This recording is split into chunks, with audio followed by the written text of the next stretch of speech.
Hey everyone, welcome back to the Journeypreneur podcast. This is your journey partner in business, Sensei Victoria Whitfield here, and this is episode 108 of the Journeypreneur podcast. This is your source for channeled holistic stress management techniques, guidance, inspiration, and motivation to stay on your path to rapid financial ascension and massive impact as a conscious entrepreneur.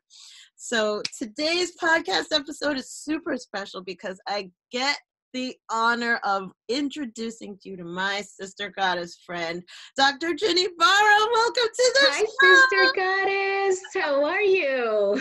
Oh, so good. To see you. So good to see you. It's just so juicy to get to be here with you one more time. We've had so much fun together over the years. We really have.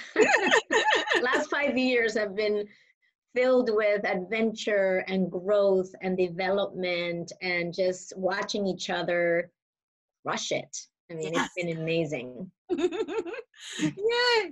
And I love that I get the opportunity to introduce you to my tribe. So with that being said, the first question that I get to ask you is, what do you do? Like, this could be the very first time that someone's meeting you. So if you could share, what do you do? But especially, what are the 3 things that you are known for? Could you tell me? Well, I'm known for being a chatty Cathy, meaning I can't shut up.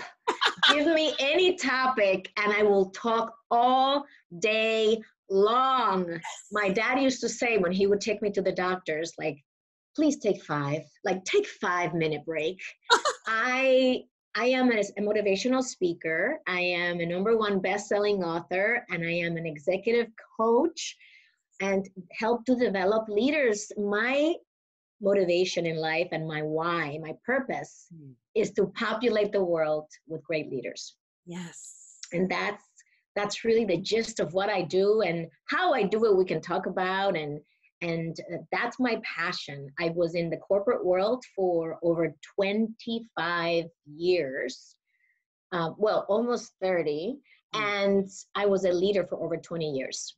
So I just know how important it is to have a good culture, to have great leaders who support their staff and their talent, people who have your back, who believe in you, who trust you, who give you stretch assignments, who grow and develop you, and who almost like build the foundation for you from which to launch. And that's what I'm here to do, to connect with those people that are in the business world, even business owners, right? And help them become the best leaders that they can. Yay, I love it.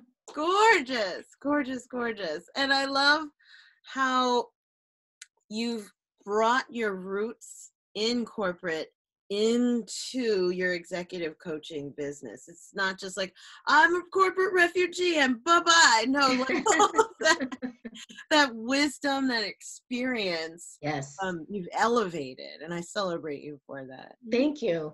I often find that so many of us, when we have been sick and tired of being sick and tired of the corporate world, and we just fly out of there like as fast as we can. When I was in the process, and we'll talk about this more, but when I was in the process of reinventing myself, I thought, how can I not throw away the baby with the bathwater? Like, I have legitimacy, I have credibility because I have been in the world, in the business world for so long.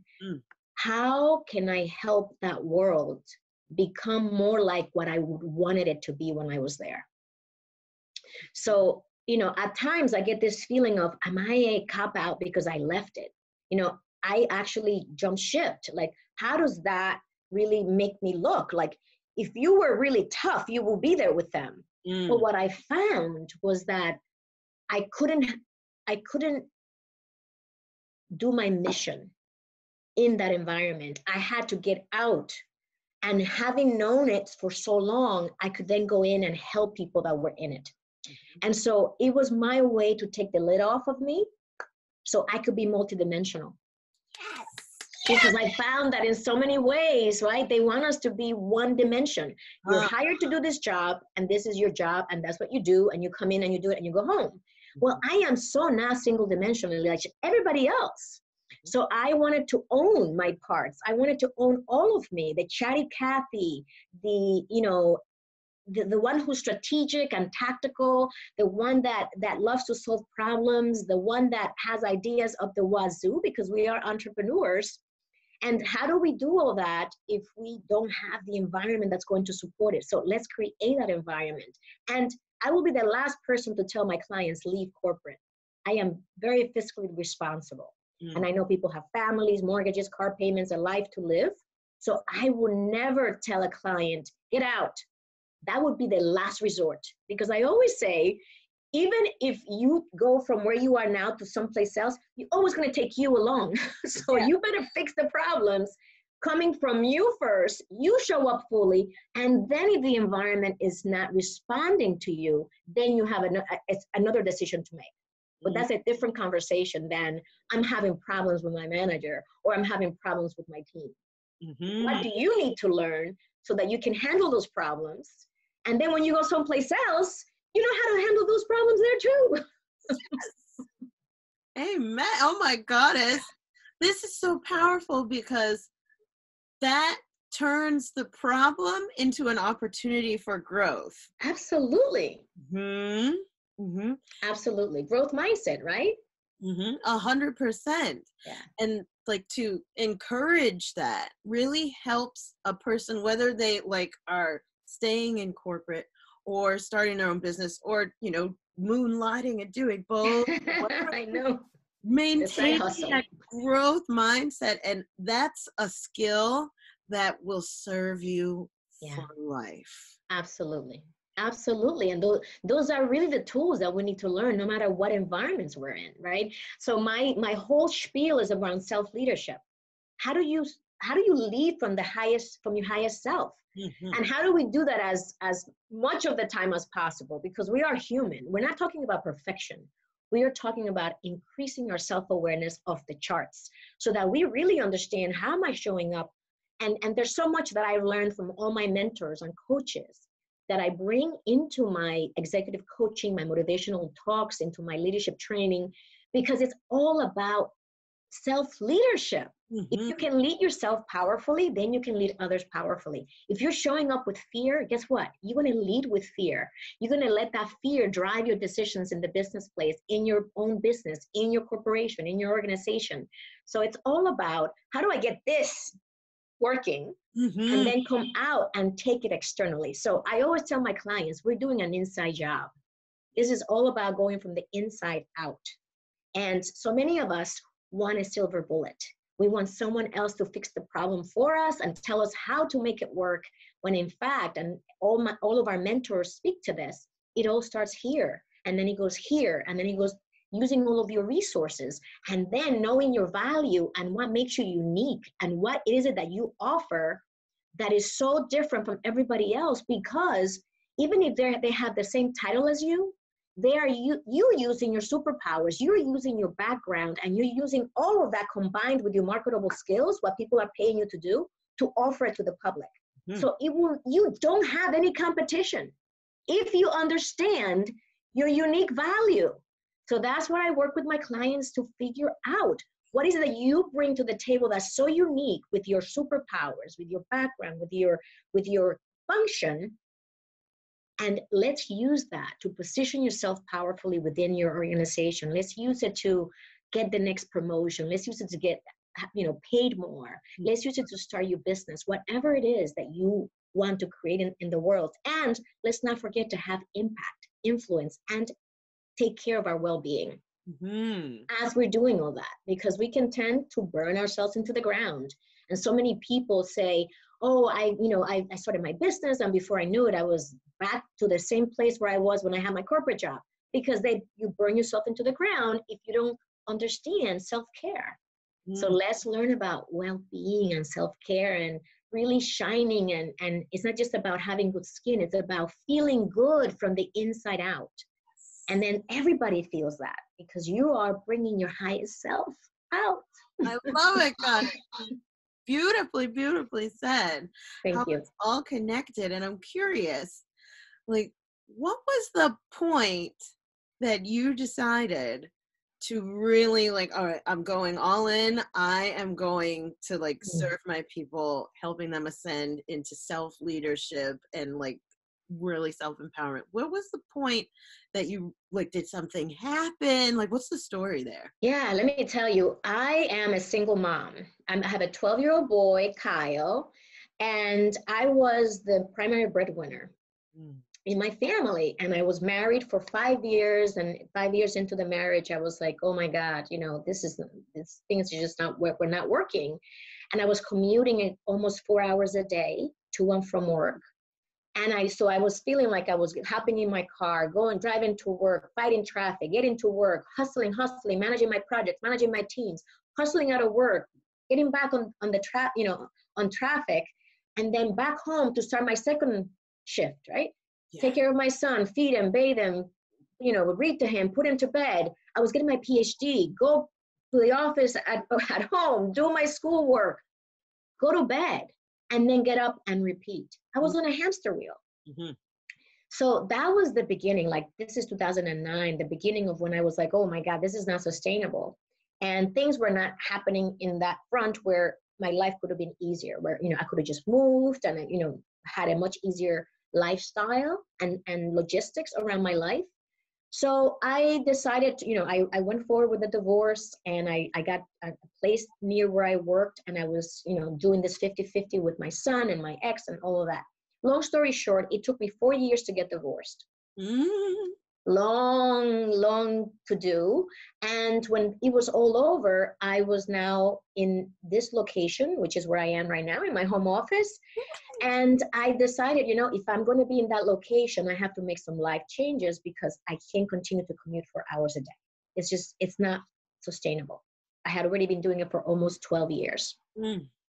So I had to change my work, and my marketplace is near New York City, because I was in technology and financial services. Okay. And I'm in the country. I'm in Sussex County, New Jersey. I have a horse farm across from me. Okay. I have my neighbors. I have 3.5 acres. I mean, this is not the kind of place where you have financial, technology firms or financial services firms. So I had to make a big decision as to what I was going to do with my life.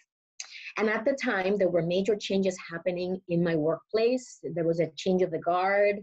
The old, the lady who used to manage the company, who was one of my sponsors, was moving on, retiring, and there was somebody else coming in. So a lot of things were happening. And so I had to make a decision whether I was going to stay in the corporate world or I was going to start my own business. So I began to go inward and really dig in to see what is my definition of success. What is success to me? What is important to me in my life now? Because I am Dominican. I came to this country when I was 14 years old. I didn't speak English. I learned English in high school. I went to, college when I've been in the country for 4 years. I stuttered when I was younger. Like, there were so many different things happening. So when you start your career, you're really taking care of your certainty. Like, you want to make sure that you have food on the table, a roof over your head. And that's the first, half of my life was all about getting that certainty that I could stand on my own 2 feet, that I could be independent. And then once you get that, and then I started my family. And when my son was born, that was really a pivotal moment for me, because I felt that I had this responsibility to be my best self for him. And, luckily, it was good for me too, right? It wasn't just like I was doing this for him, but it was really about me. Like, who am I? Like, what am I here to do? What is this about? So all of those, my divorce, the birth of my son, 2007, my divorce, 2009, it was all of this combined, plus my lifestyle and what I had done, right, to build a successful career. I was a director. I mean, I had been a director for 11 years by the time that I, left the corporate world, plus going to school at night. I mean, it was crazy. So I had to pull it all back and really slow down to go faster. And that's when I decided that it was time for me to reinvent and do what I really wanted to do in my life. And that's when I connected to leaders. And how can I make this world that I've been in for over almost 30 years better? And then that's when I went to get certified as a coach while I was still working full time. And I began to really get into this community, like learning. I started learning with Fabienne about how to run a business. I have an MBA. An MBA doesn't give you any clue of how to run a business. I mean, it's all, right? It's all textbook, academic stuff. And so I really got to meet this community of bold heart folks and Fabienne, and began to really connect with different entrepreneurs and began to get my legs under me, knowing that I had a lot of, my stakes were really high because I was the only breadwinner. So one of the things that I began to do, Victoria, was I began to get my financial house in order. And I remember this vividly. I had a VIP day with Fabienne that came out of the mindset retreat. I won it, right? And I remember sitting with Fabienne, and one of the questions she asked me was, what is your monthly nut? And I told her. And I told her what my goals were. And she's like, you're going to have to reduce that nut, because in order for you to become independent and start your own business, you're going to have to reduce your costs. And it was the best advice ever. So I did that. I began to lower my monthly costs from $12,000 a month all the way down to $3,000 a month. Wow. I mean, I was spending money like it was going out of style because I was making almost $500,000. So I could afford to live like that, right? And I was still saving over $100,000 a year. So with that, I can tell you that I began to really plan my financial future. I always spent less than I made, always. That's just part of my culture. It was part of my family values. You never spend what you make. You always spend less, and you save, save, save. So I have my 401k maxed out since I started working at 22. I've been saving religiously. So I had like money put away. And so when I left the corporate world, I had money put away that I could say I could not work for 2 years and be okay. Because I knew that I didn't want to go through the money, but if I had to, I had that to back me up. And I know that's not the case for a lot of people. However, the stakes were still high for me because I was the primary breadwinner. And I decided to give it a try. I said, you know what, Ginny? Give it a try. If it doesn't work in a year, go back to corporate. That was the mindset that I went in with. Like, I'm not worried about looking bad or ashamed if it doesn't work. It's my life. I'm going to give this a try. If it works, great. If it doesn't work, I'll look at my options when I get there. Well, one of the things I learned along the way, Victoria, was that it's very easy to not try hard when you know you have an out. Yeah. So one of the things that one of my mentors, Tony Robbins, says is, if you're going to take the island, burn the boats. So I burned the darn boats. And the other thing that I did that I know is what really helped me, is my secret weapon, is I took all my chips and I said, it's like going to a casino, taking all your chips and just pushing them out and say, I'm putting this bet on Ginny. Yes. And when I did that is when I said, success is the only option. And I went for it. And that confidence level, that level of certainty that I have something valuable to give to my clients, and, the universe, the creator, God, right, puts the right people in your way. I coach pro bono when I started.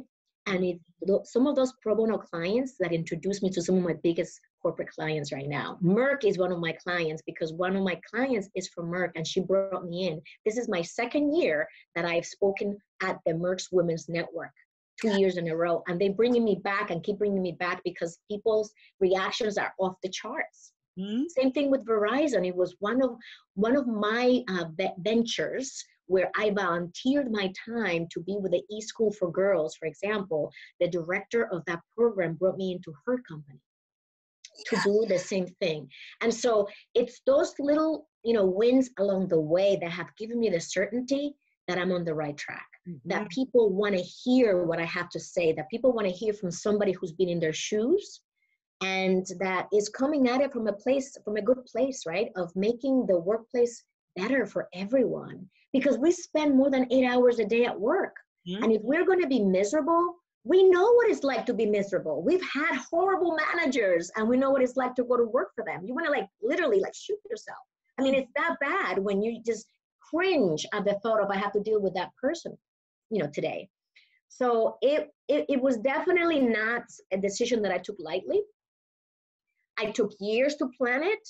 So it took me a couple of years to really sort things through. And most of it was getting my head straight around how will this work? How can I pull this off? And I remember one time, Victoria, sitting at my desk in my apartment in the city, my condo, and I had the day off.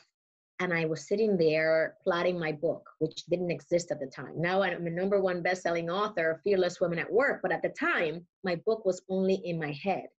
And I remember thinking to myself, how cool would it be to be able to work from home and to write my blogs and write my books and create my own schedule. And I pinch myself because people say this all the time. If you want to manifest the life you want and create a life by design, create it here first, right? See the possibilities in your head first. And then you will see how you will get so resourceful is not even funny. And then, like Fabian would say, the universe will begin to, right, put it all together. And don't worry about the how, worry about the what. Because the way that I left corporate, I could have never designed it like that. I didn't have the creativity to come up with that. The universe delivered. Yes, she did. So I have faith like you wouldn't believe. I love it. I love it. And what's so empowering is to hear the story of another sister goddess or another soul brother who's on the path and is filled with faith. Like that light is really, really empowering to witness for someone who's at that point where they're tapped out on the amount of faith that they have in themselves for whatever reason. Situations and experiences, or maybe people's words or their own internal story have hit them so hard where their own cistern of faith has dried up and they're at like closer to rock bottom of like, you know what, actually, maybe I don't have what it takes. Maybe my dream I should just put on the side because I got to make sure I put my kids through college. I got to make sure I put the food on the table, all of like the whole believing in myself to get it all done. Like that, that's cool, but that's for someone else. Like have you ever had experiences where your faith was like really challenged and you could have thrown in the towel, but you didn't? Like what did you tell yourself? What did you do? What came up? Yeah, I mean, let me tell you, when I first launched my business, the year one, I was minus $58,000 because all I was doing was investing, right? I was investing in programs. Can you hear me? Yeah, you're still coming through. Can you hear me? Yeah. I think we froze. So your audio is still coming through. Let's see here. If I froze, you let me know.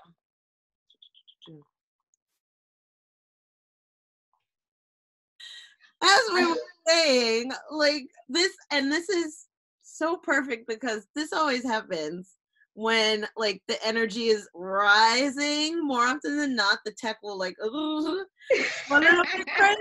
and that's a sign that the breakthrough is imminent. So here's the thing. What I had just asked you was like, what was the point that like, what did you tell yourself when your faith was low to keep like, how did you encourage?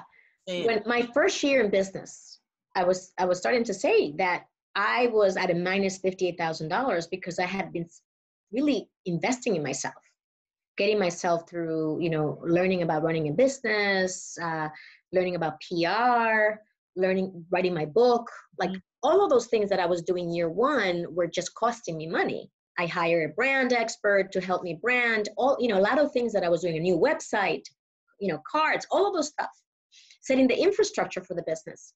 And so I was, like, oh my gosh, this is tough. And I, began to get a few clients, but never enough, right, to cover everything. So I knew that I had to ramp up fast. And that's when I really looked for help. I looked for coaches who helped me build a sales funnel, because if I didn't figure out how to bring in people, the right people, and how to convert them and how to enroll them into my program, then I wasn't going to make money, right? as much as I want to help the world, I got to put food on the table. And so how do I do both, right? How do I do that with authenticity and start my business?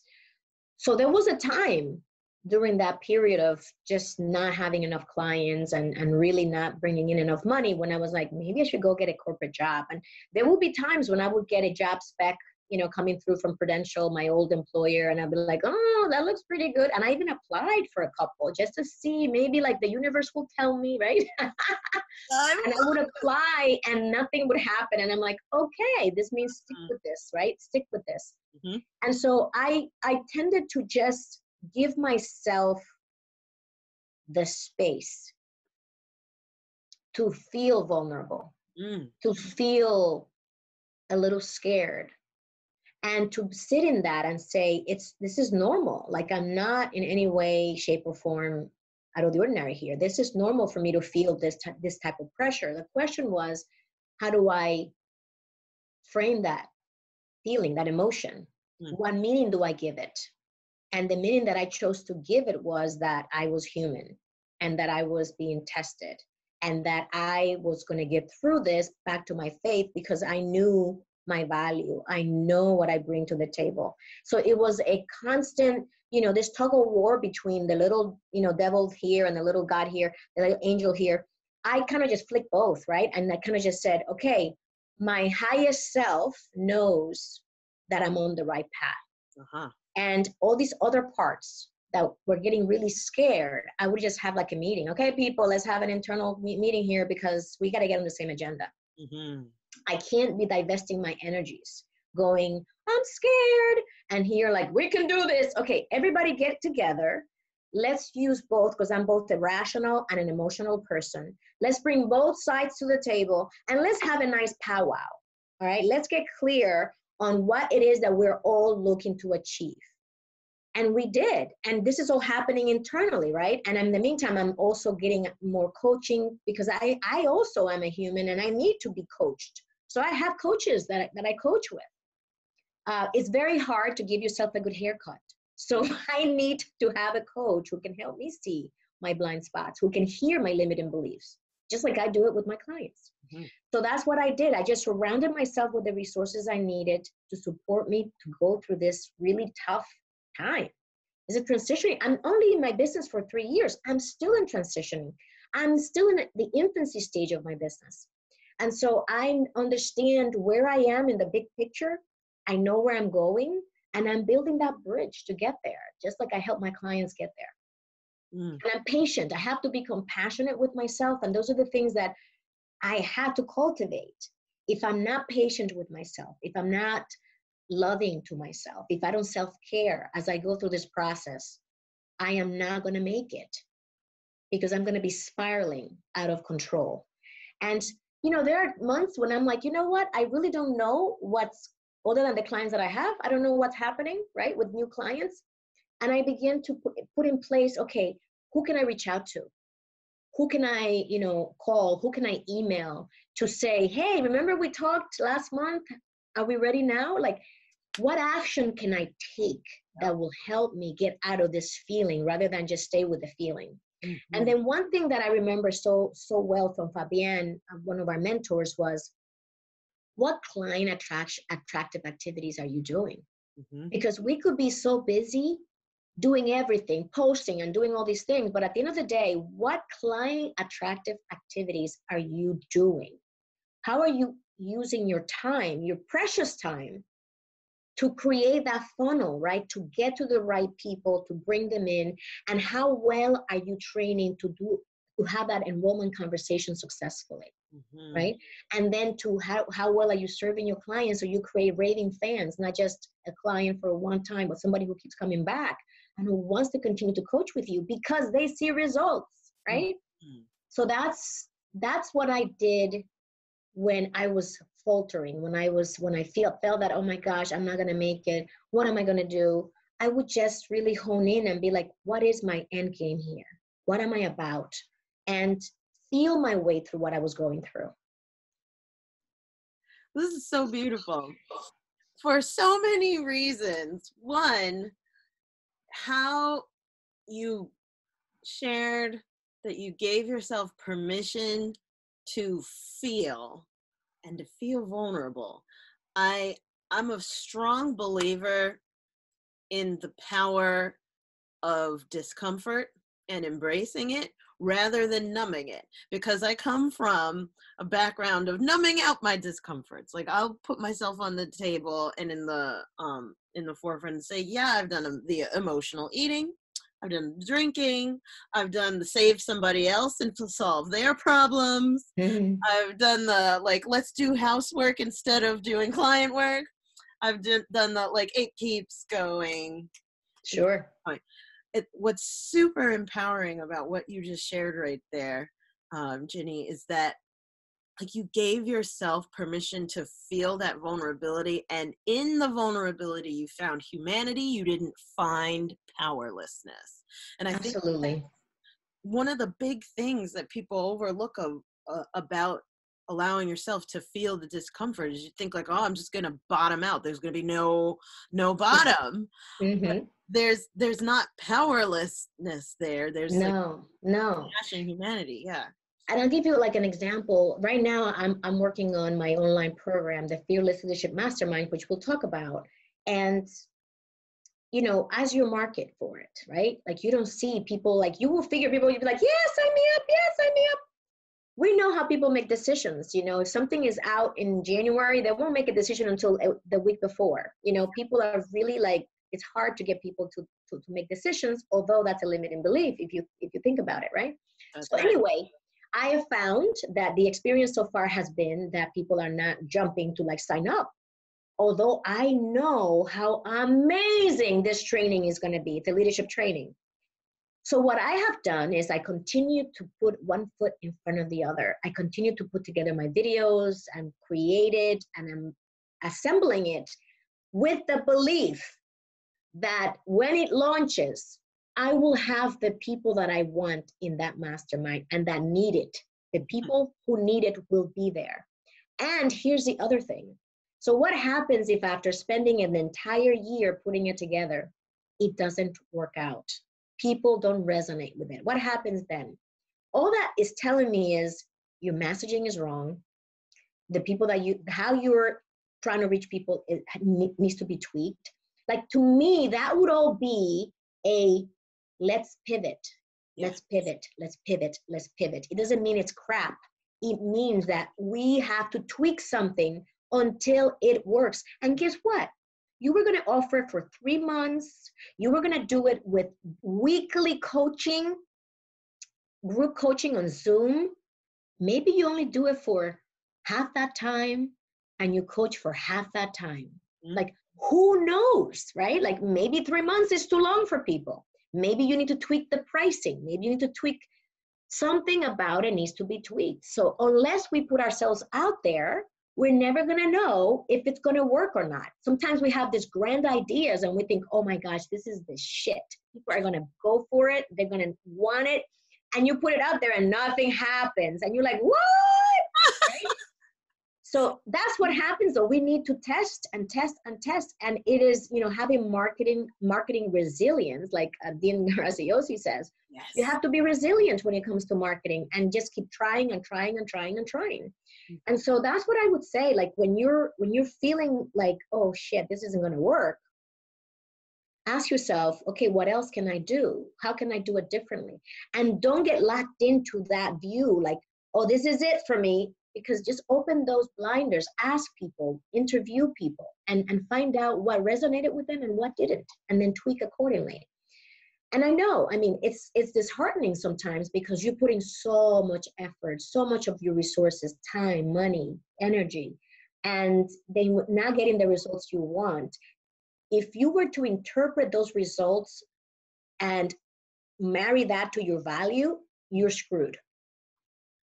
And that's huge, right? Because that's what a fixed mindset would do. It would say, my performance sucked, therefore I am worthless. And it's so not that, right? It's more about what you did, the way you did it didn't resonate with the audience that you were targeting. Your value is untouched. Yes. If anything, your value just went up because your knowledge went up. Your understanding and your insight went up as a result of what happened. So it's like, let's use those failures to fuel our future actions instead of weakening us like kryptonite. You know? Holy moly. Here's like, I'm having a spiritual moment listening to you, Goddess, because like you just took one of the biggest, most common beliefs of like, you know what, I'm not good enough, like, because that didn't work. That whole I'm not good enough, the advancing, the conscious, the evolving, the growing entrepreneur. I've seen it so many times. I know you have too, where that limiting belief of like, I'm not good enough comes up over and over and over again. And what you did right there, got it, is you took it and flipped it on its head of like, actually, you're not worthless. Your worth just increased. Like, that was so badass. Like, girl, you're making it rain over here. That was fabulous. And this is the thing.